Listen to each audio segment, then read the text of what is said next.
de que el sueño o que el sueño es una situación en la cual el cerebro podría dejar de funcionar o descansa. Sin embargo, es importante mencionar que durante el sueño se presentan diferentes funciones, dentro de las cuales hay diferentes teorías en las cuales hablamos de un restablecimiento o conservación de la energía, la eliminación de radicales libres acumulados durante el día, la regulación y restauración de la actividad eléctrica cortical. También tenemos el funcionamiento de la regulación térmica, regulación metabólica y endocrina, homeostasis sináptica, activación inmunológica y consolidación de la memoria. Esto es muy importante para las diferentes etapas de la vida, principalmente en la etapa escolar y de adolescencia. Me gustaría hablar solamente y de manera muy rápida un poco de la fisiología del sueño, ya que la alteración de alguno de estos aspectos podría derivar en los diferentes trastornos de los que vamos a hablar. Tenemos el ciclo sueño-vigilia que está determinado por diferentes mecanismos neurales. En el caso de la vigilia tenemos sistemas neuroquímicos en el que intervienen el sistema colinérgico, el procencéfalo basal, a nivel noradrenérgico en el locus coeruleus, los núcleos del café con la serotonina, la histamina, el sistema dopaminérgico y la orexina, que se encuentra a nivel del hipotálamo lateral.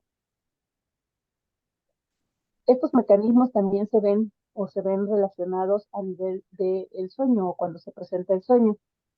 Como les había comentado, del sistema noradrenérgico en el locus coeruleus a nivel de la protuberancia, el sistema colinérgico en el área peribraquial, así como prosencéfalo basal, el sistema histaminérgico en el núcleo tuberomamilar a nivel del hipotálamo, el sistema orexigénico a nivel del hipotálamo posterolateral, en el área preóptica ventrolateral, núcleo supraquiasmático y glándula pineal. Todas estas neurotransmisores y todas estas estructuras intervienen de manera inhibitoria y excitatoria a nivel cerebral, presentándose así eventos durante la vigilia y fenómenos también durante el sueño, en su elevación, en su nivel, en estas estructuras anatómicas que implican ya las diferentes funciones. Es importante mencionar, y aquí en la parte de la glándula pineal, que tenemos la producción de melatonina, que también nos ayuda precisamente a la consolidación o al funcionamiento del sueño, y que comúnmente se ve disminuida cuando hay luz, por ejemplo. Entonces, estos ciclos circadianos que se ven regulados por diferentes mecanismos también implican o también tienen funcionamiento en la regulación del sueño y sus alteraciones también nos dan ciertos trastornos. Es importante saber que el sueño se divide en diferentes etapas y a nivel del sueño de ondas de movimientos oculares rápidos, tenemos, también llamado sueño humor, tenemos que las neuronas on, es decir, las que se empiezan a presentar o empiezan a funcionar de manera más importante, se encuentran a nivel de la protuberancia dorsal, y las células off, es decir, las que van disminuyendo o inhibiendo a nivel de la sustancia gris periacueductal. Esto derivado también o relacionado con estimulación por orexina. Dentro de todo esto también tenemos algunos otros neurotransmisores como el GABA, por ejemplo, y debemos de saber, como les decía hace algún momento, que la ausencia de orexina o el sistema orexigénico es un inhibidor a nivel del hipotálamo sobre la amígdala, lo que reactiva las células que se encuentran para presentarse ya los movimientos oculares rápidos. Estos, justo en este momento, se presentan la mayoría o grandes funciones que precisamente estábamos hablando anteriormente, presentan durante el sueño. Decíamos entonces que el sueño es un estado fisiológico que es reversible y es cíclico y que va a aparecer en oposición al estado de vigilia. Durante el sueño se presentan diferentes manifestaciones conductuales características. Una de ellas, o alguna de ellas, es la relativa ausencia de motilidad e incremento del umbral de respuesta a la estimulación externa. Comúnmente nosotros podemos estudiar el sueño con diferentes estudios, pero uno de los principales y que nos va a ayudar a identificar desde trastornos hasta una situación fisiológica es la electromiografía, la polisomnografía, que implica una electromiografía un electroencefalograma y la graficación de lo que son los movimientos oculares. Durante la vigilia, el paciente comúnmente pues, bueno, tiene una sensación vívida, un pensamiento lógico y progresivo, y a nivel cognitivo una adquisición de información con movimiento voluntario. Pero ¿qué pasa con la fase no REM? Es decir, cuando no hay movimientos oculares rápidos, la sensación es mínima o docente, el pensamiento se vuelve lógico y repetitivo, hay repetición y perseveración, y el movimiento es ocasional e involuntario. Lo que sucede finalmente en la fase REM, que es la fase de total descanso, es que la sensación se vuelve vívida, pero generada de manera interna. El pensamiento se vuelve lógico, extraño y vívido, y es precisamente cuando se presentan los sueños como tal. La consecuencia cognitiva que se da en el REM son la integración y activación de estos sistemas colinérgicos que habíamos estado mencionando, y que precisamente en esa parte del sueño es donde se lleva a cabo estos procesos de memoria, por ejemplo. En cuanto al movimiento, durante el REM se presenta una parálisis o atonía muscular y puede haber movimiento ordenado por el cerebro que no se lleva a cabo. Es importante saberlo porque precisamente durante esta etapa puede presentarse algo que se llama parálisis del sueño y que comúnmente o en la población general se denomina como se sube el muerto, por ejemplo, y en el cual precisamente hay un despertar brusco que se presenta durante esta etapa, en donde hay una total atonía y que el paciente tiene la sensación precisamente de que no puede mover. El sueño entonces tiene una macroarquitectura en donde tenemos o donde está presente la vigilia y el sueño que hemos mencionado, y que está conformado también por diferentes ciclos. El ciclo de movimientos oculares rápidos y sin movimientos oculares rápidos. La duración de estos ciclos es importante y es algo que comúnmente debemos saber. Duran aproximadamente 90 minutos en promedio, con un rango de 70 a 120 minutos. Durante la noche debemos cumplir, o comúnmente se cumplen, de 4 a 6 ciclos, y la fase REM, que hablábamos que tiene una gran importancia en los procesos cognitivos, es de 20 a 30 minutos. Dentro de esta arquitectura es importante mencionar y tener en cuenta lo que es la latencia del sueño, que nos habla precisamente desde el momento en el que el paciente va a la cama hasta el momento en que inicia el sueño como tal, y la parte de eficiencia, en la cual precisamente se toman en cuenta los ciclos que estamos mencionando y el porcentaje precisamente del tiempo que se está en cama y el tiempo que se está durmiendo. Un sueño eficiente debe de durar más del 75% del tiempo que estamos nosotros hablando. ¿Qué pasa, mi reina? Entonces, en estas etapas del sueño que les había comentado anteriormente, debemos tomar como tal en cuenta la etapa de despierto, de vigilia, el sueño REM, y las fases N1, N2 y N3 del sueño no REM. Cada vez que se presenta esta gráfica es de un hipnograma, así se le conoce, y cada una de estas etapas que lleva, o cada vez que se llega a una fase REM, sin importar la duración de la misma, estamos hablando de completar un ciclo. El ciclo de sueño no siempre va a pasar por todas las etapas.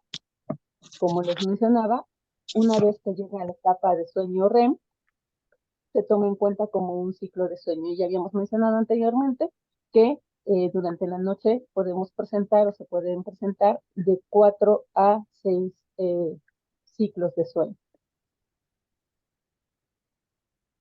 Y aquí, dentro de la microestructura del sueño, solamente es importante mencionar que precisamente cuando el paciente ya tiene, cuando el ser humano entra en esta parte de consolidación del sueño, se presentan alertamientos, algunos patrones cíclicos que se encuentran alternados, usos de sueño y complejos K, que estos lo podemos identificar en el registro electroencefalográfico.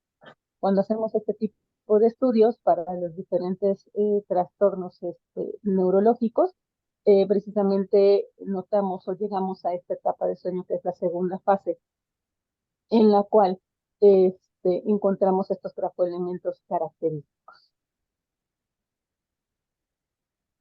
Quise solamente compartirles, y ahorita que veamos algunos casos clínicos, vamos a ver algunas gráficas de polisomnografía, pero esta gráfica en donde podemos identificar los primeros canales que corresponden a registro electroencefalográfico, es decir, actividad eléctrica cerebral, y que están acompañados de movimientos, de los movimientos oculares, tanto del lado izquierdo como del lado derecho. En esta parte que vemos a nivel del mentón se coloca un electrodo en donde vamos a identificar el movimiento muscular. Cuando estamos hablando de algunos trastornos específicos como el síndrome de movimientos periódicos de extremidades, estos electrodos se pueden colocar a nivel de extremidades tanto superiores como inferiores. Debemos identificar también un electrocardiograma por la variabilidad que se da durante el sueño y durante sus diferentes etapas. Valorar también si hay o no ronquido, y estas bandas que se encuentran a nivel abdominal y torácico para identificar la parte respiratoria. Dentro de la saturación o como parte del estudio también se valora la saturación para identificar o no apneas e hipopneas, que también vamos a mencionar más adelante. A lo largo de la vida el sueño se ve, se va cambiando su estructura, como lo podemos ver en esta gráfica. De inicio, el sueño REM es el que tiene una mayor proporción, como podemos identificar. Sin embargo, a lo largo del tiempo, este va cambiando en relación y va incrementando la proporción de sueño no REM con respecto a la proporción de sueño REM, como lo identificamos en esta gráfica nuevamente. Me pareció importante también mencionar que hay algunas recomendaciones que se dan con respecto a las horas de sueño que se da por edad. Como lo podemos observar en los pacientes escolares y en los pacientes adolescentes, esto va a ir, la proporción o la cantidad de sueño necesario para poder cumplir con todas las funciones que hemos estado mencionando es mucho mayor conforme menor sea la edad. Desde recién nacidos que duermen de unas 14 a 17 horas y vemos que el rango incluso es desde 11 hasta 19, hasta llegar a un adulto mayor cuya rango es de 5 hasta 9 horas. Durante todas estas etapas se dan cambios a nivel madurativo, a nivel de sinapsis, a nivel de proporción también de neurotransmisores que implican precisamente que la duración del sueño vaya cambiando conforme a esta madurez que les estoy comentando. Y mencionamos que a nivel del adolescente o en la edad de adolescente encontramos que comúnmente o lo más recomendado es que esta población tenga una duración de sueño de 8 a 10. Es prudente también mencionar que el hecho de que se tenga una cantidad de sueño, como le estamos mencionando en horas, no implica que el sueño tenga una calidad adecuada. Esta calidad se ve afectada por diferentes cuestiones y también las vamos a mencionar, pero en ocasiones, y como decimos, mientras no se cumplan los diferentes ciclos de sueño, por lo menos 4 ciclos de sueño, probablemente el sueño no va a ser reparador. Entonces, implicaría precisamente que estas funciones que se dan en cada una de las etapas de sueño no se lleven a cabo y tienen implicaciones en los diferentes sistemas, incluyendo precisamente la parte cognitiva, que es la que siempre nos alerta un poquito más, con trastornos del aprendizaje, trastornos de conducta, trastornos emocionales, y también en la parte de Si hiciste la pierna, si ya la tienes hecha, dámela así. en la parte de la frecuencia cardíaca, la presión arterial. Está hecha, si no, no.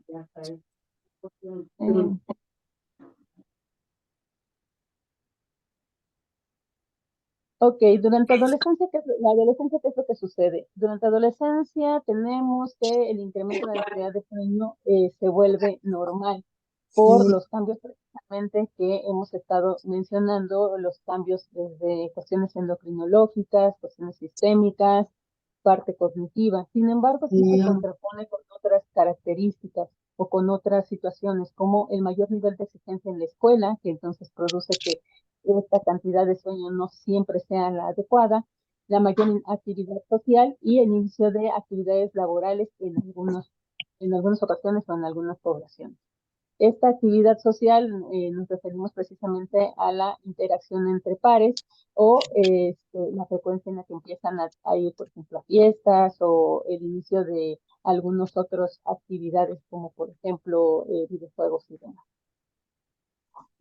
Ok, ahora que tenemos ya esta introducción, vamos a hablar ya como tal de los trastornos de sueño. Vamos a hablar de los más frecuentes y de sus características para que podamos identificarlas de una manera práctica. Los trastornos de sueño como tal se llaman también parasomnias, en donde o cuya definición es la presencia de conductas físicas disruptivas que ocurren durante el sueño y que se clasifican según la fase en la que se presentan, es decir, en la fase REM o en la fase no REM. La mayoría, o conforme a la edad y el tema que estamos nosotros abordando, vamos a hablar precisamente de estas patologías que se encuentran durante la fase no REM. Comúnmente, y como lo vimos en el hipnograma, en la fase no REM se presenta en las primeras horas del ciclo de sueño. En este sentido, puede haber una transición incompleta del sueño profundo y una dificultad para despertarse. Y esto, pues bueno, se ve relacionado con la alteración de los diferentes mecanismos fisiológicos que hemos estado mencionando.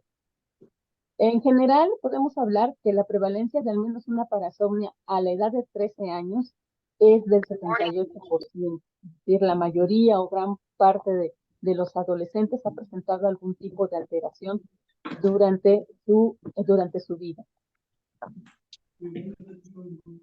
Uno de ellos, y que en ocasiones llega a tener cierta, pues sí, preocupación por parte de los padres, es el sonambulismo. Este tiene una frecuencia de 17%, comúnmente se llega a presentar entre los 8 y los 12 años y es un trastorno del sueño no REM. Decíamos que durante el REM hay atonía, por lo tanto, en este caso, como hay deambulación, hay activación de motilidad, pues bueno, se presenta entonces en esta etapa. Acompañado a esta deambulación, como característica del sonambulismo, es la persistencia de un estado de conciencia alterado después de despertarse.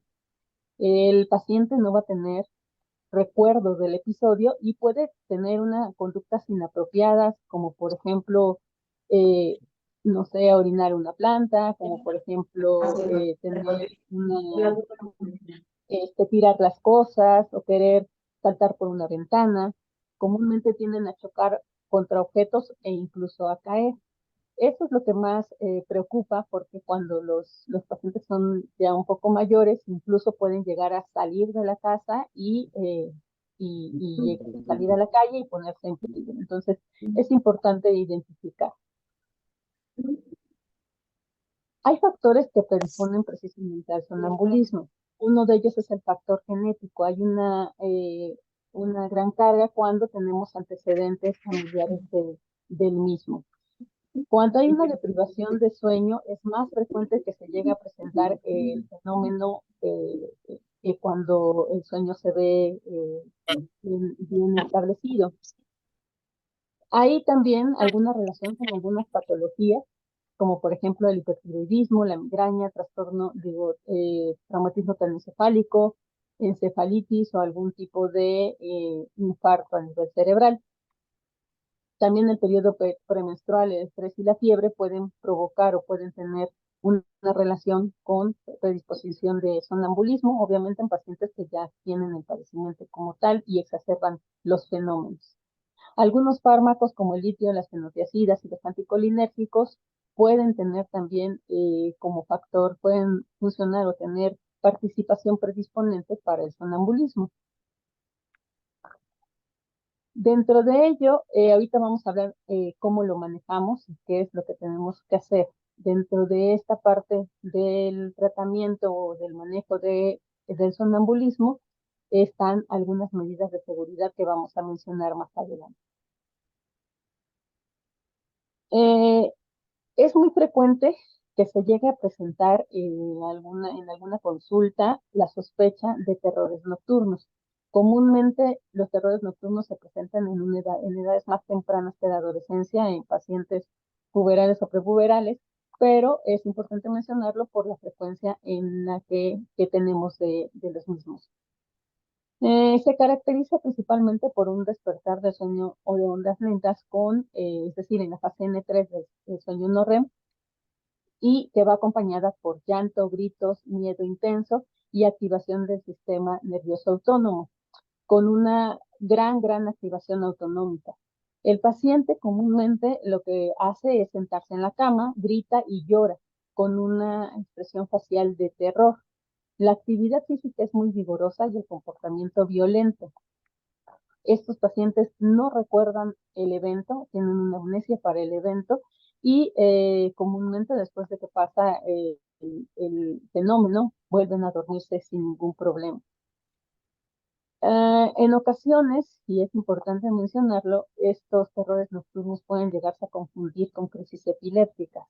De ahí que es importante tener en cuenta todas estas características para evitar un tratamiento que no sea el adecuado. Junto con ello, a veces se presenta o se tiene como un diagnóstico diferencial las pesadillas. Eh, Cuando esto sucede, o debemos hacer esta diferencia entre estos dos fenómenos, debemos saber que los niños comúnmente, y lo más característico es que no recuerdan el episodio cuando hay terrores nocturnos. Y cuando hay pesadillas, los niños pueden recordar los detalles. Los niños despiertan y lloran y transmiten esa sensación de miedo, se la transmiten a los padres y les explican por qué están con esa sensación, a diferencia de los terrores nocturnos donde los niños están dormidos y no hay recuerdos del fenómeno. En los terrores nocturnos, precisamente como los pacientes se encuentran en una situación de sueño, es difícil calmarlos. En el caso de las pesadillas, sí pueden ser consolados y pueden responder hacia las personas que se encuentran, o sus cuidadores primarios o los padres que se encuentran con ellos. A pesar de que se encuentran con esta alteración o con estas fases que decíamos de terror, los niños pueden sentarse, caminar alrededor o incluso hablar durante el terror nocturno. Y en el caso de las pesadillas, lo llegan a hacer, llegan a tener vocalización en su movimiento, pero este va a ser limitado y lo hacen comúnmente hasta después de despertarse. Antes de ello no lo realizan. Y decíamos, las fases en las que se presentan estos dos fenómenos es diferente. Hablaremos del sueño no REM y del sueño REM.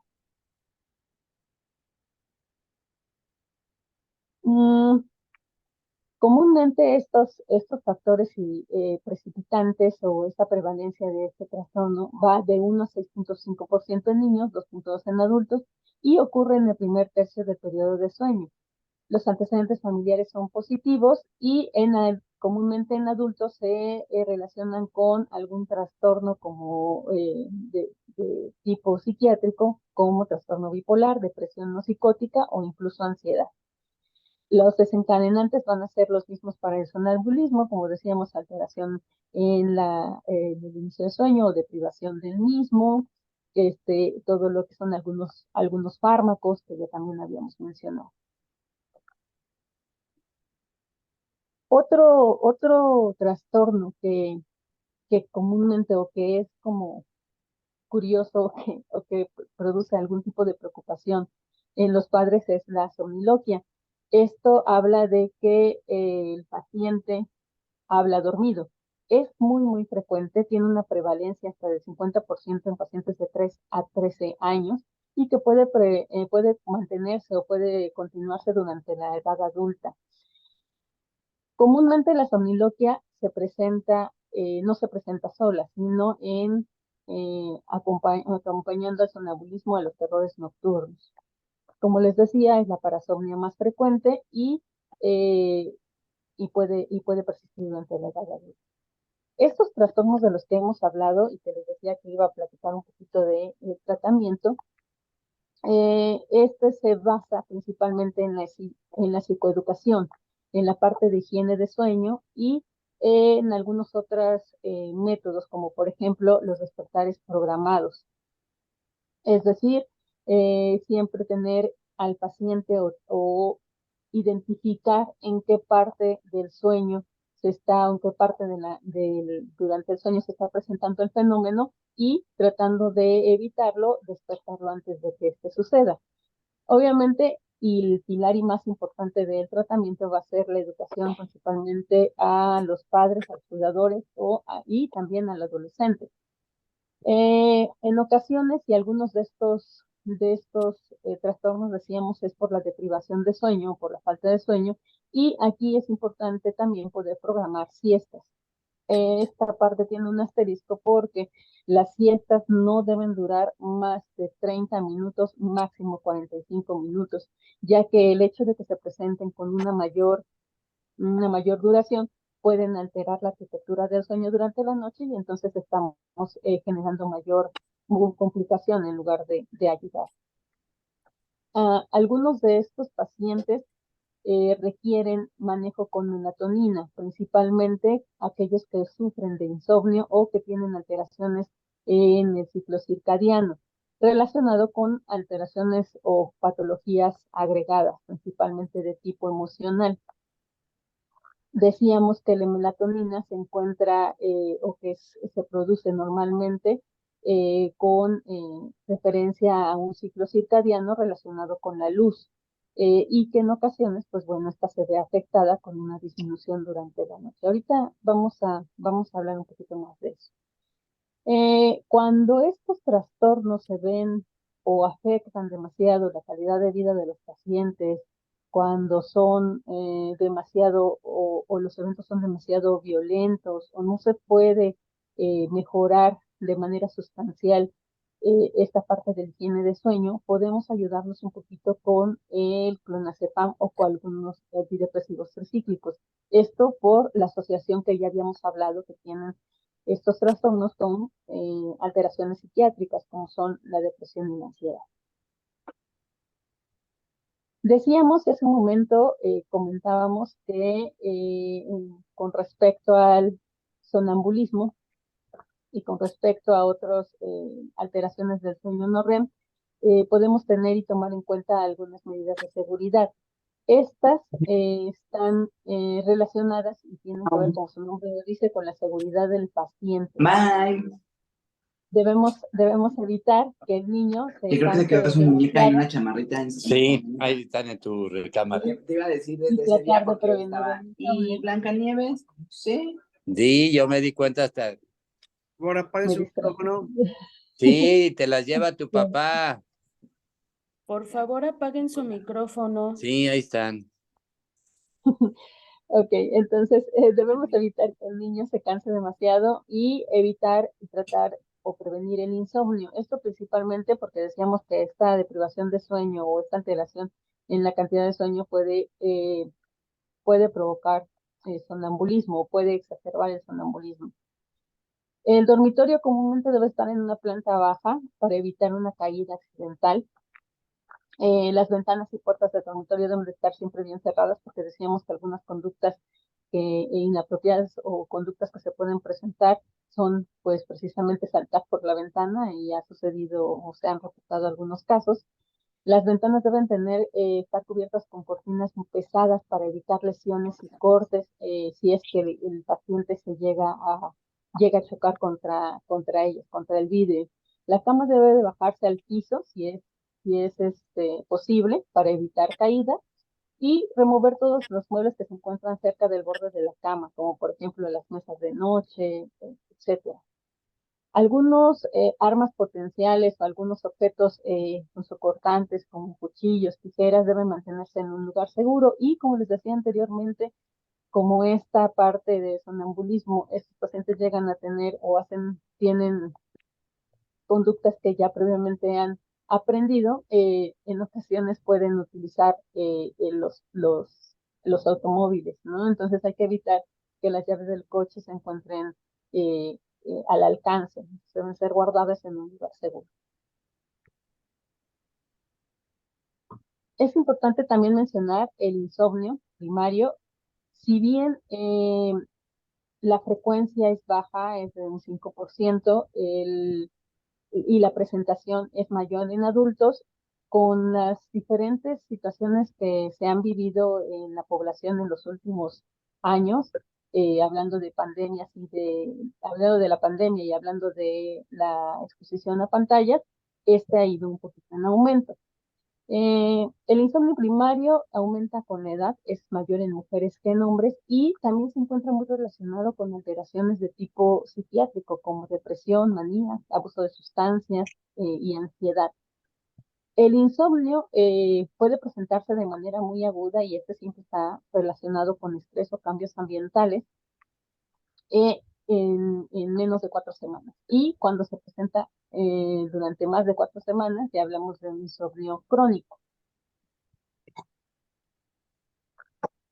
Dentro de la clasificación o de los criterios clínicos para el diagnóstico del insomnio, tenemos el DSM, que nos habla de la dificultad al inicio o mantenimiento del sueño o que un sueño no sea reparador mayor de un mes.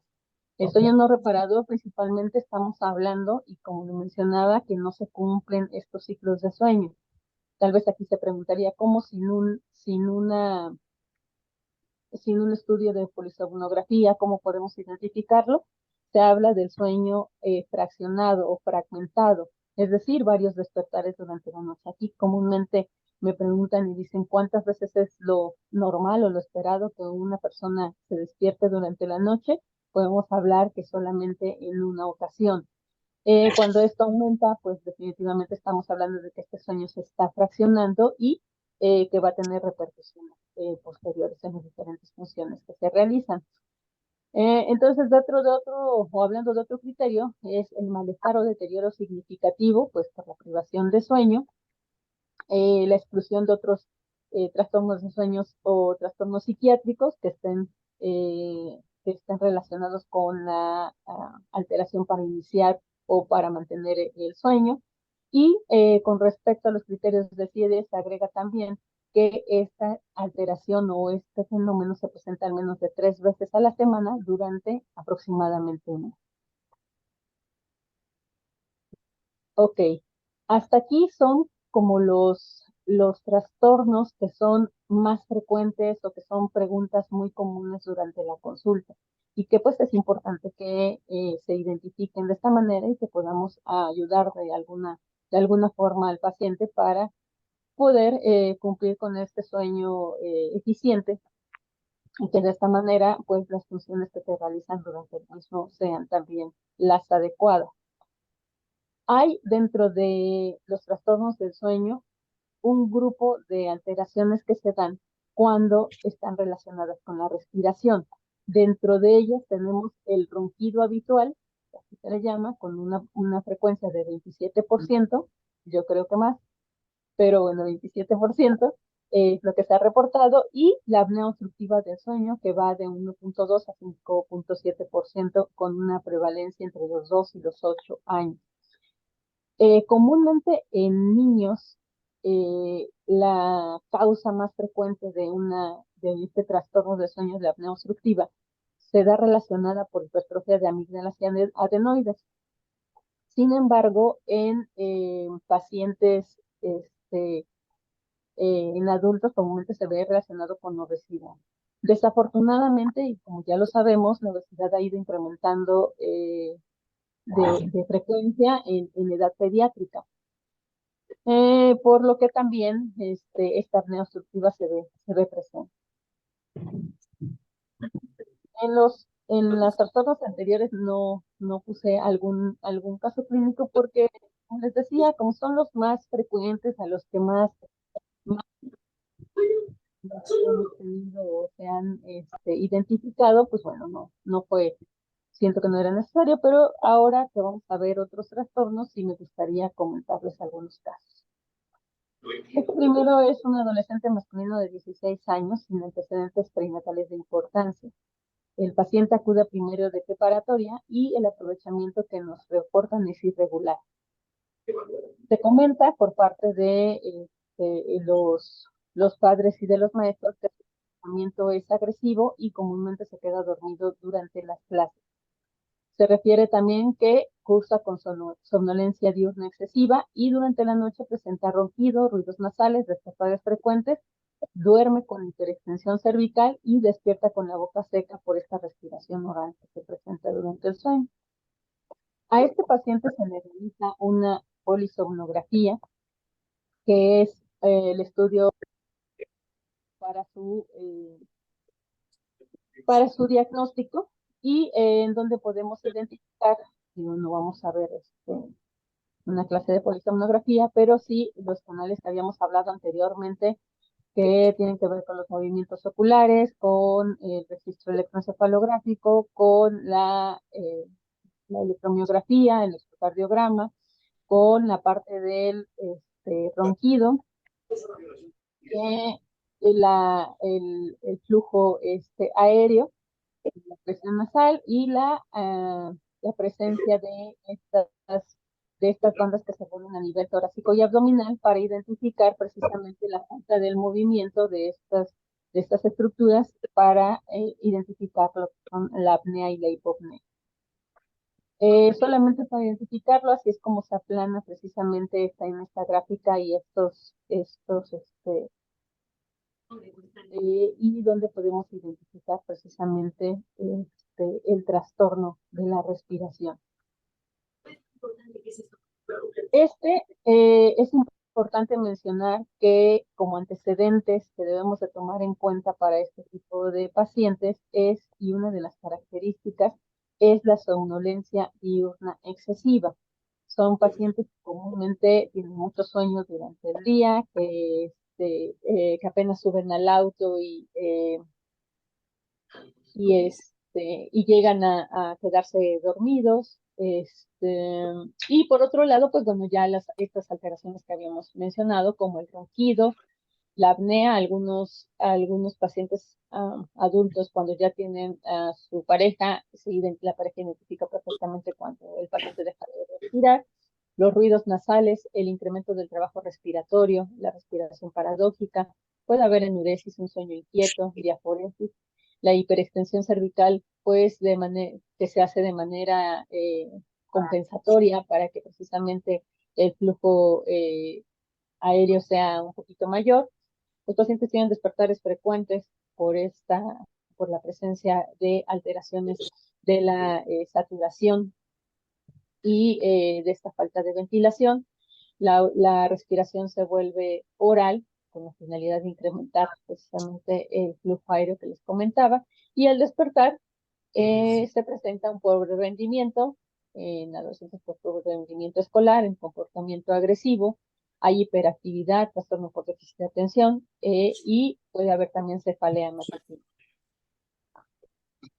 Aquí, nada más para hablar un poquito de esta fisiopatología, hablamos precisamente de que durante la apnea o hipopnea hay alteraciones en los diferentes concentraciones de oxígeno, de pH y de dióxido de carbono.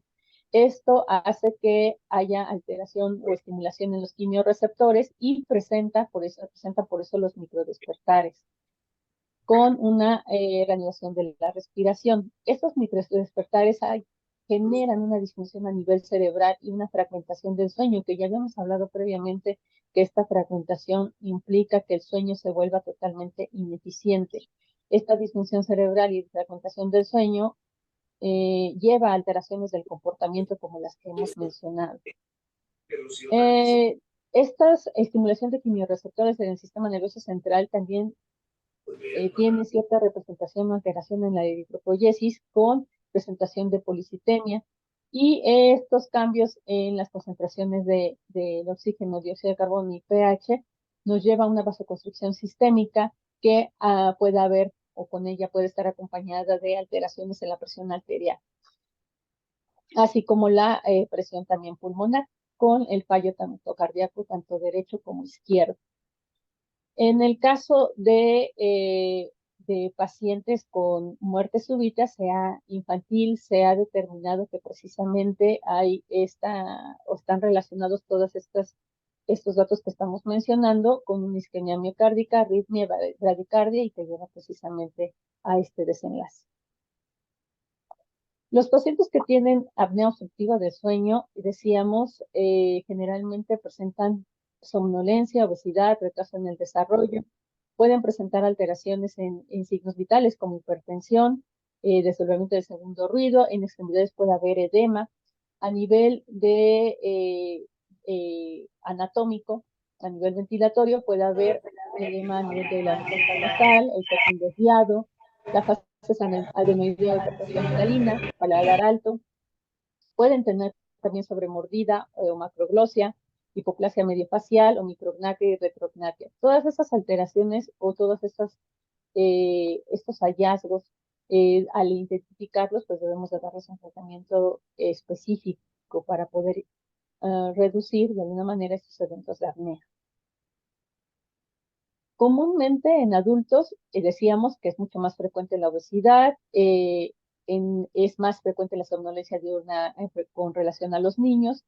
Los niños sí tienen continuos ronquidos, al menos en adultos se presentan de manera alternante. La respiración oral es muy frecuente en pacientes pediátricos.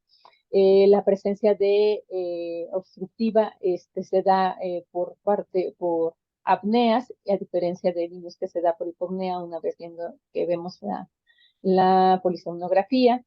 Es muy frecuente la hipertrofia adenoamigdalar y el tratamiento en general es con dispositivos de presión continua, también llamados CPAP. Y en los niños, en ocasiones se da también o se puede iniciar o manejar de manera quirúrgica si encontramos el incremento de volumen de amígdalas o de adenoides. El diagnóstico, les decía, se hace por medio de polisomnografía cuando vemos este aplanamiento tanto de flujo aéreo como a nivel nasal y el aplanamiento de los movimientos torácicos y abdominales. El tratamiento ya lo habíamos comentado, los dispositivos de presión continua son como este que se encuentra acá, que se llama CPAP, y obviamente dentro del manejo general, pues la reducción del peso. ¿Qué pasa con los pacientes que tienen apnea obstructiva del sueño? Al tener toda esta fragmentación del sueño, al no completar sus ciclos de sueño, al evitar que esta regulación de los diferentes signos vitales y de las funciones endocrinas, puede haber cambios en la cuestión cognitiva con una disfunción a este nivel, una disfunción también conductual. Decíamos que hay agresividad, aumento de la impulsividad, puede haber trastornos de conducta, alteraciones de memoria y alteraciones de la función ejecutiva. Todo esto repercute principalmente en pacientes pediátricos, pues en la parte del aprendizaje. Ok. Tengo otro caso clínico que me parece también importante para que podamos identificar algún otro tipo de trastorno del sueño. Este es un escolar de 11 años de edad que no tiene antecedentes de importancia. Los padres refieren que han notado que no concilia bien el sueño y en ocasiones puede presentar insomnio. Este paciente desde hace unos meses presenta movimientos rápidos e involuntarios de extremidades inferiores y en algunas ocasiones puede llegar a tener solamente la extensión repetitiva del primer dedo del pie. Esto lo han observado los papás y por eso acuden a la consulta. Los movimientos, como estos familiares son muy observadores, encontraron que los movimientos aparecen cada 5 a 90 segundos y duran 5 segundos en salvas de 4 movimientos. Es decir, tiene 4 movimientos en esa duración de 5 segundos y después se vuelve a presentar hasta el minuto y medio otra vez el movimiento de las extremidades inferiores. A este paciente se le realiza nuevamente una polisomnografía, en donde encontramos nuevamente los diferentes canales de los que hablaba y cuando tenemos y decíamos que si sospechábamos alguna alteración precisamente como movimientos de extremidades, La electromiografía, en lugar de colocarla a nivel de la barbilla, la colocamos los electrodos a nivel de las extremidades inferiores. Y aquí es como podemos estar observando los diferentes movimientos o el cambio de patrón de la electromiografía. Comúnmente, cuando cuando se encuentra el sueño no REM, se encuentra alguna actividad en esta parte, pero sin movimientos bruscos, como lo estamos viendo aquí. Y en la fase REM está totalmente aplanada esta línea. Comúnmente estos cambios, he comentado en algunas ocasiones que para valorar una polisomnografía no es tan fácil como ver solamente la gráfica anterior, sino se tienen que ir valorando los diferentes conjuntos de canales, por decirlo así, para que se entienda. Entonces, identificamos primero en qué fase de sueño se encuentra el paciente con los grafoelementos que se colocan para identificar la actividad eléctrica cerebral y de igual manera los movimientos oculares para ver si se encuentra con movimientos oculares rápidos o sin ellos. Se valora la cuestión ventilatoria. Aquí no vemos ninguna depresión como lo vimos en las apneas. Y los diferentes, la frecuencia cardíaca, la saturación. Y también después, o comúnmente, pues valoramos la parte de la electromiografía. Para que nosotros podamos decir que es pura la alteración de estos movimientos de extremidades, no deben de estar acompañados de algún tipo de alertamiento, de despertar. Y tampoco de algún tipo de apnea, porque decíamos que el paciente llega a tener primero este periodo de apnea y después tiene ese micro despertar o ese despertar para poder reanudar la respiración. Entonces, en ese momento, pues seguramente va a haber movimiento. Si nosotros vemos o queremos identificar un trastorno como el que estamos ahorita mencionando, o como el que vamos ahorita a identificar, debemos de evidenciar que no hay apnea del sueño y que sí se presentan los movimientos que estamos observando. Ok, estas son características del padecimiento, que es un movimiento periódico de extremidades durante el sueño, y ese es precisamente el excesivo número de movimientos de las extremidades en sueño con ráfagas de 4 movimientos secuenciales, como lo decíamos en la exploración o el interrogatorio, y los movimientos no van a estar precedidos de ningún evento respiratorio o despertares electroencefalográficos, como les explicaba anteriormente. El diagnóstico entonces es un síndrome de movimientos periódicos de extremidades durante el sueño.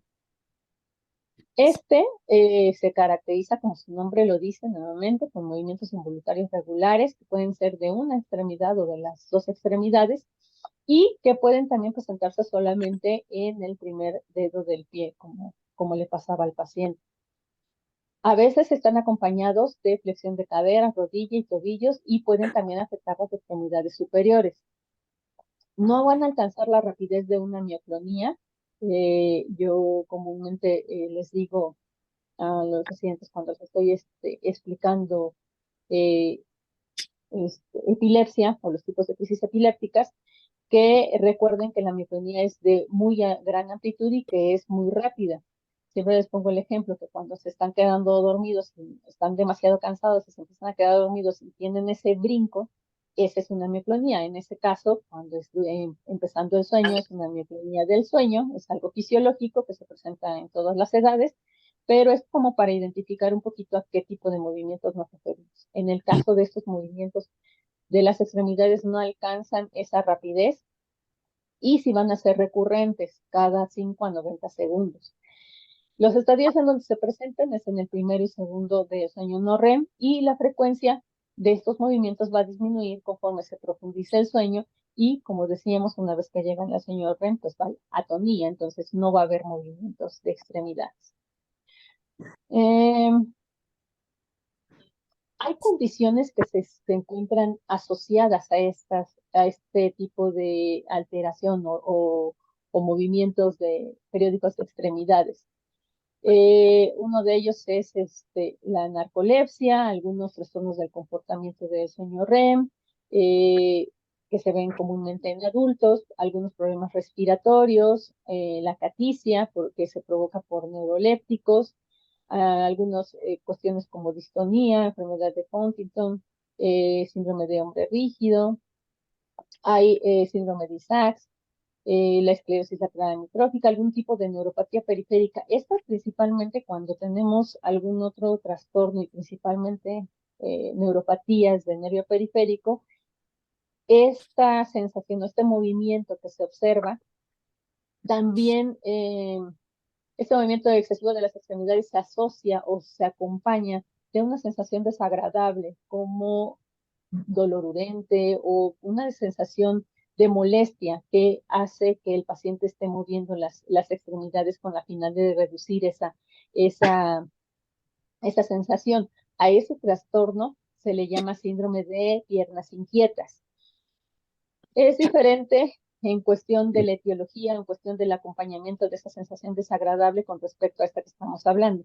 Pero es importante mencionarla, se presenta más en pacientes adultos que en niños, pero pues para que tengamos un poquito más el panorama un poquito más amplio. Hay condiciones sistémicas, se ha determinado, se ha encontrado que pacientes que tienen ese excesivo movimiento de extremidades se relacionan con deficiencia de hierro, con anemia por deficiencia de hierro, y que en ocasiones al detectarla, pues se da el tratamiento suplementario correspondiente y que este trastorno pues mejora. Algunas otras características como diabetes, tóxicos, la cafeína, el etanol o algunos fármacos como neurolépticos, antidepresivos, también pueden llegar a tener como consecuencia o como manifestación el excesivo movimiento de las extremidades. El tratamiento se puede usar levodopa, agonistas dopaminérgicos o otra sustancia que tenga ese efecto dopaminérgico. Y cuando hay alguna causa agregada, como las deficiencias de las que hablábamos, hay que tratarla, alteraciones de estado de ánimo, o cuando hay pacientes que tienen, o pacientes que tienen epilepsia, que pueden llegar a tener también este trastorno. Como se presenta durante el sueño y la epilepsia como tal también hay o tiene un efecto negativo para la eficiencia del sueño, pues bueno, debemos de identificar si hay, cuáles son los factores que están implicados. Aun cuando las pacientes con epilepsia tengan crisis controladas o una epilepsia controlada, puede llegarse a presentar este trastorno de manera concomitante. Ok, ya nos faltaría un poquito para que disfruten su sábado. Pero bueno, estos pacientes, o hay otros tipos de trastornos que son también importantes mencionar. Este es un femenino de 11 años de edad, es enviada por somnolencia excesiva diurna e incremento de peso. Recordemos que no nada más la falta de sueño, como comúnmente nos estamos acostumbrados a ver, se relaciona con alteraciones del sueño como tal, sino también la somnolencia excesiva diurna que hemos mencionado en otros trastornos como la apnea obstructiva, por ejemplo. Bueno, en este caso, esta paciente, aparte de la somnolencia, tiene un incremento de peso, de antecedentes heredofamiliares, el padre con somnolencia diurna también y síndrome depresivo, que tuvo con repercusión laboral. Esta paciente fue producto de la primera gesta, no tuvo antecedentes perinatales de importancia, el peso de nacimiento fue de 3,450 gramos, y 3,450 el APR 910 y el periodo neonatal fue normal. Aparentemente el desarrollo fue normal también, sus vacunas al corriente y no tuvo antecedentes personales patológicos de importancia. Aparentemente en la escuela su conducta y el aprendizaje ha sido adecuado hasta el inicio del cuadro. Y los hábitos de sueño al momento de hacer nosotros el interrogatorio tampoco tenían ninguna implicación, alguna alteración específica. Esta paciente empezó a los 8 años de edad con un incremento de peso de 10 kilogramos, somnolencia diurna excesiva, con breves periodos irresistibles de sueño. Estos periodos irresistibles se asociaron a la percepción de luces al despertar y dificultad para iniciar las actividades tras el descanso nocturno. Además, esta paciente se refiere que tenía pérdida de tono corporal brusca sin que hubiera una caída al suelo, pero que estaba desencadenada por risa en este caso específico. La familia refiere que la paciente ya se encuentra irritable, con habilidad emocional, retenimiento social y abandono de actividades deportivas. Aparentemente no hay deterioro del aprendizaje escolar, pero sí de las cuestiones emocionales. Al examen físico se encontró en un percentil 97 con 44 kilos, la talla estaba normal, perímetro cefálico normal, y se encontró pues datos de obesidad con algunos nuevos pigmentarios, no había dismorfias, y la exploración neurológica no tenía ningún déficit aparente. Dentro del laboratorio se hicieron diferentes estudios donde la biometría hemática, la química y los electrolitos fueron normales, el colesterol de un 220, el resto estuvo normal. Se le realizó CPK con 319 unidades por litro. Aparentemente el estudio hormonal se encontró sin alteraciones, pero se hizo un estudio genético en donde se encontró alteración en el antígeno HLA de R2. El estudio de imagen sin alteraciones y se hizo una polisomnografía en donde se encontró que no tenía alteraciones ventilatorias y en esta parte pues sí vemos algo de actividad muscular, pero durante el sueño obviamente no real. El hipnograma, que es como el que vimos anteriormente, se encontró con 2 ciclos de sueño y se hizo además un estudio de latencias múltiples. Este estudio se utiliza cuando sospechamos, ya muchos de ustedes seguramente están pensando en el diagnóstico que es una narcolepsia con cataplegia, se realiza para identificar precisamente la latencia del sueño REM. Se realizan de 4 a 5 siestas durante el día, que con una diferencia entre ellas de 2 horas, y se valora la latencia del REM. Comúnmente, o la latencia para llegar al sueño de movimientos oculares rápidos es aproximadamente de 90 minutos. Y la latencia del sueño, en general, para iniciar el sueño normal, es de 20 minutos. Estos pacientes comúnmente se presentan en estas siestas de 20 minutos que les digo que son características o son la forma de realizar este test de latencias. Inmediatamente el paciente entra a estos sueños, a este sueño REM, aun cuando el sueño o la siesta sean de 20 minutos y además la latencia del sueño general también se ve acortada. Cuando se presentan estos sueños o esta fase REM en al menos 2 de las siestas que se hacen durante el test, se maneja como algo positivo. Entonces, con esto, pues estamos hablando, decíamos, de una narcolepsia cataplegia. Este trastorno se describió desde 1880 y se caracteriza por esa somnolencia excesiva durante el día, con esos episodios recurrentes e irresistibles de sueño.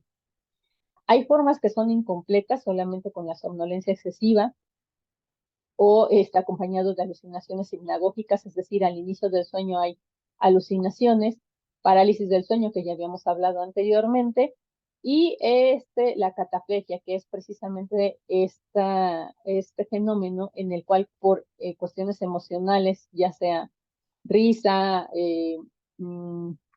alguna impresión brusca, pueden tener esa pérdida del tono, que comúnmente se ve o comúnmente se presenta en región cervical, aunque en algunas ocasiones sí puede haber una cataplegia en donde haya pérdida del tono completo.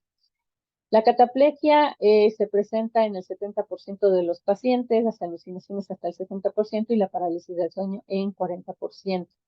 El diagnóstico se hace con la confirmación neurofisiológica de los llamados ORREM o los periodos de inicio de sueño REM de manera rápida, como les decía, en estos periodos de siesta de 20 minutos.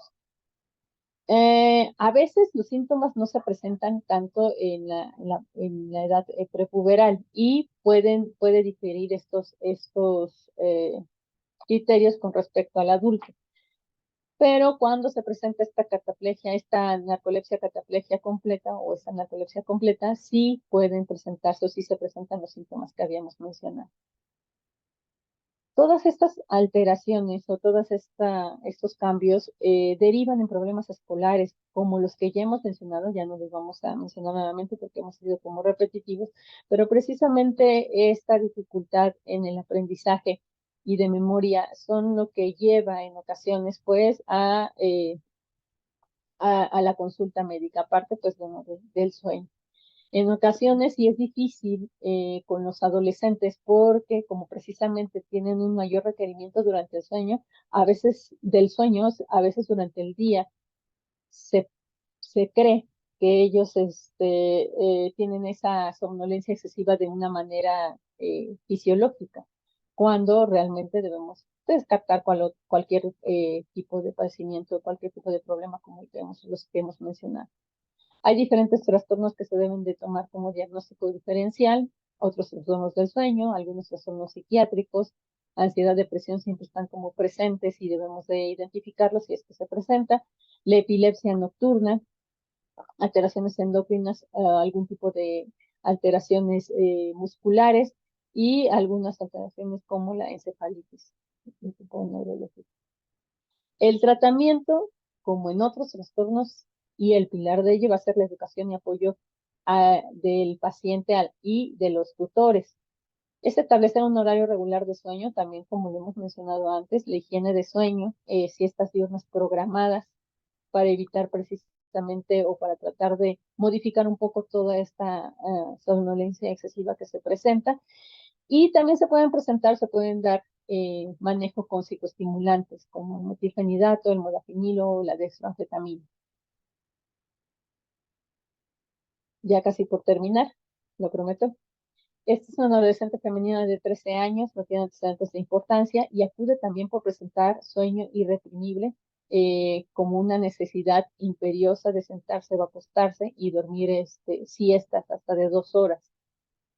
No hay pérdida de tono postural, no hay movimientos anormales, ni hay otra sintomatología que mencionar. Comúnmente, al ir en el coche, el paciente o la paciente se duerme, al ver televisión se queda dormida, duerme 9 horas diarias aparentemente, y las siestas durante el día se pueden presentar hasta durante 2 horas.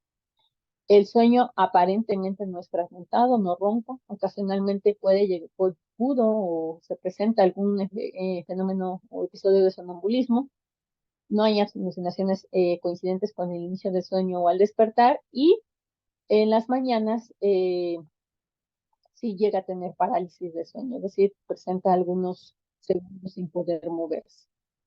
Su resonancia fue normal, su líquido cefalorraquídeo normal y su perfil metabólico también sin alteración. Aquí se hizo una polisomnografía nocturna, la cual fue normal, y se hizo un test de latencias múltiples por la somnolencia excesiva y esta sensación que no podía reprimir de dormir durante el día. Y no hubo, solamente en una sola fase, en una sola siesta, hubo una fase REM. Decíamos que para hablar de narcolepsia tendrían que ser más de 2. Aquí solamente para que recuerden un poquito la gráfica. Y en este caso estamos hablando de una hipersomnia idiopática. Esta somnolencia excesiva, para que nosotros podamos orientarnos un poquito al diagnóstico, se debe presentar de al menos un mes con estas características mencionadas, que son periodos de sueño diurno, que se presentan prácticamente todos los días. Puede haber un deterioro social, laboral o de otras áreas en cuestión escolar, por ejemplo, a nivel del aprendizaje, también de conducta, aparentemente, o deberemos de descartar cualquier otro trastorno de sueño para poder llegar al diagnóstico, y debemos ver que no está asociado a ninguna patología o alguna ingesta de sustancias. En las características del sueño de este tipo de patología o de este tipo de parasomnia, el sueño nocturno oscila entre 8 a 12 horas y tienen muchos problemas para la hora de levantarse. Les cuesta mucho despertar o levantarse como tal. La calidad del sueño aparentemente o comúnmente es normal, no hay ninguna alteración, pero las siestas casi siempre son mayores a 1 hora.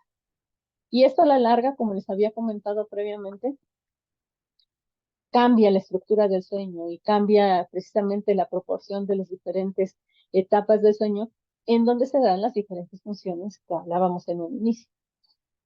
El tratamiento es un enfoque de la terapia en la higiene de sueño, dormir entre 8 a 10 horas, como lo decíamos, con respecto a los adolescentes, evitar drogas, alcohol o medicamentos que producen somnolencia, y se podrían utilizar algunos medicamentos estimulantes a dosis bajas efectivas.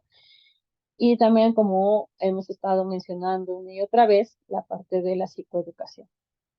Finalmente voy a hablar de dos consideraciones especiales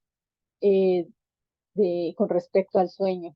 Durante la pandemia se vio, o se han hecho diferentes estudios en donde se ha identificado que el sueño empeoró en términos de calidad, duración y el momento de la presentación del sueño. Es decir, la calidad del sueño se volvió ineficaz, la duración del mismo, a pesar de ser en ocasiones mayor a las horas recomendadas, la calidad no fue la adecuada, es decir, no se volvió un sueño eficiente o un sueño con las características propias fisiológicas, y el momento del sueño, que en ocasiones se invirtió, como ustedes seguramente lo habrán visto en consulta o en diferentes escenarios, porque entonces comúnmente los pacientes se quedaban despiertos o más despiertos durante la noche y despertaban a, a horas mayores en el día, es decir, despertaban 10, 12, 11, 12 de la mañana. Entonces, esto se vio relacionado con todos estos cambios que tuvimos durante la pandemia, y este confinamiento, que no había tenido precedente, pues afectó los llamados Zeigerbergs, que tienen que ver o son situaciones que se están relacionadas con la presentación de los ciclos circadianos o del sueño. Entre ellos se encuentra la actividad física, la exposición a la luz, como les había mencionado, y que hablábamos precisamente que esta exposición a la luz está relacionada con la melatonina, actividades sociales que se dieron también o que se vieron afectadas durante la pandemia, la exposición a pantallas y el tiempo de ingesta de medicamentos. Esta exposición a pantallas también es importante mencionarla, vamos a hablar solamente y rápidamente de ella, y decíamos de la ingesta de alimentos que se dio casi durante todo el día, o que se daba en diferentes momentos o sin un horario como tal específico. Entonces, durante el COVID se presentó, o tenemos este esquema en donde estaba relacionado precisamente con la infección, y que finalmente las alteraciones que se dieron tanto a nivel sistémico como a nivel cerebral dieron cambios tanto metabólicos como a nivel de concentración de oxígeno, de CO2 y demás, que provocaron en el determinado momento hipoxia e isquemia, y que dieron como tal una alteración en el sueño. Estas alteraciones a nivel del sistema nervioso también dieron desórdenes neurodegenerativos y desórdenes crónicos del sueño. Cuando hablamos precisamente de la cuestión social, hablábamos precisamente de la exposición a luz, de las alteraciones o incremento de la ansiedad, del estrés, que esto produjo cambios en diferentes sustancias, neurotransmisores, sustancias y demás, incluyendo precisamente la parte del cortisol, y que en forma secundaria pues dieron estos cambios a nivel del sueño. Y el uso de pantallas, finalmente, que también es como algo que está relacionado precisamente en esta edad, se han hecho diferentes estudios y se han encontrado como parte de ellos que esta hiperestimulación que se tiene del cerebro durante la presencia de pantallas o del tiempo pantalla, altera la arquitectura del sueño, siendo el sueño ligero más largo que el sueño precisamente que se refiere de descanso o al sueño reparador. Además de esto, pues bueno, se tiene asociado alteraciones del desarrollo y problemas emocionales, lo que implica pues que aumente todavía esa mala calidad del sueño. Para que ustedes tengan, que también es una pregunta que a veces me hacen cuando hablamos de sueño y de pantallas, idealmente sabemos que precisamente después de este confinamiento, este uso de pantallas fue mucho mayor por en adultos por el home office y por los niños el hecho de las clases en línea, pero bueno, idealmente los pacientes en edad de adolescentes solamente deberían estar expuestos a pantallas 1.5 horas, mayores de 16 años, 2 horas. Y vean cómo de 0 a 2 años no deberían estar expuestos a pantallas, de 2 a 5, de media hora a 1 hora y de 7 a 12 solamente 1 hora. Si por alguna razón se tiene que presentar este uso de pantallas, se debe delimitar en estos aspectos. No se debe usar móviles o pantallas antes de ir a dormir para evitar precisamente esa hiperestimulación que hablábamos y para evitar pues el incremento en la latencia del sueño. No usar móviles o tabletas a la hora de comer. Siempre marcar un tiempo en familia en el que ninguno de los miembros use pantallas. No utilizar mientras hacen tareas, con asterisco, porque bien sabemos que muchas de ellas y actualmente con el uso de la tecnología, el uso de la tecnología se vincula mucho a la parte de la educación y de las tareas. En la escuela pues no debería de utilizarse y tampoco en el automóvil. Esta diapositiva se las dejo y me parece que es importante solamente porque dentro de todo el tratamiento de estos trastornos de sueño, hablábamos de manera repetitiva la higiene de sueño. La Sociedad Mundial de Sueño nos habla de estos puntos que debemos de identificar y de llevar a cabo para que haya una adecuada higiene de sueño, como establecer un horario regular a dormir y al despertar, no exceder más de 45 minutos de sueño diurno en las siestas, como lo hablábamos, evitar consumo de alcohol o fumar 4 horas antes de acostarse, eludir la cafeína el desde 6 equipo de horas Toluca. antes de dormir, no ingerir nada de comidas picantes, pesadas, azucaradas 4 horas antes de acostarse, realizar ejercicio de forma regular, pero no antes de ir a descansar, utilizar ropa cómoda para dormir, mantener la habitación ventilada y una temperatura cómoda, bloquear ruidos distractores y eliminar la mayor cantidad de fuentes de luz posibles, por todo lo que hemos hablado de esa fisiología del sueño, reservar la cama para el sueño y evitar su uso para trabajo o algún otro tipo de recreación. Les agradezco mucho su atención, de verdad espero que, así como a mí me emociona esta parte del sueño, les haya dejado precisamente ese interés por seguir identificando alteraciones a este nivel, por ese interés por llevar a cabo un sueño eh, fisiológico, de llevar a cabo estas medidas de higiene, y les dejo mi correo por si tienen alguna duda o cualquier cosa que quieran preguntar. Doctora Reyes, excelente tema. Muchísimas gracias. Yo sé que hablar de trastornos de sueño es súper, es un tema que nos puede dar para muchísimas más otras cosas, sobre todo adolescentes. Y yo sé que es un punto ahí de un dato curioso, pero pues precisamente la doctora me apoyó en mi tesis de pediatría que habla de trastornos de sueño en pacientes pediátricos. Entonces, de ahí también la inquietud de traerlo un poquito más a la mesa aquí en adolescentes. Doctora, ya estamos un poquito sobre tiempo. Si Sí. tienen alguna duda, pregunta, podemos estar al pendiente también en las redes sociales de AMSA y dirigirlos directamente con ustedes, doctora, si nos permite, o en su correo. Claro, claro, Y claro, no, con gusto. Les decía, dejo mi correo por cualquier duda. Sé que empezamos un poquito más tarde y bueno, la verdad es que les insisto, como estos trastornos son frecuentes y más o menos frecuentes, pues sí, me di la oportunidad de poder compartirlas con ustedes. Pues muchas gracias a todos nuestros asistentes, al doctor Enrique Mendoza, muchas gracias por el apoyo ahorita técnico. Tuvimos un pequeño problema, doctora Reyes, muchas gracias también por la paciencia al inicio de la sesión. Gracias a todos, con esto ya vamos terminando nuestro programa académico del 2023. Por favor, estén pendientes para el programa de AMSA del 2024. Y les enviamos un fuerte abrazo a todos y muchas gracias por estar con nosotros. Doctora, un abrazo muy grande, qué gusto verla. Igualmente, Esté muy bien. igualmente. Y Que nos tengan estamos un dando buen la fin de nueva. semana.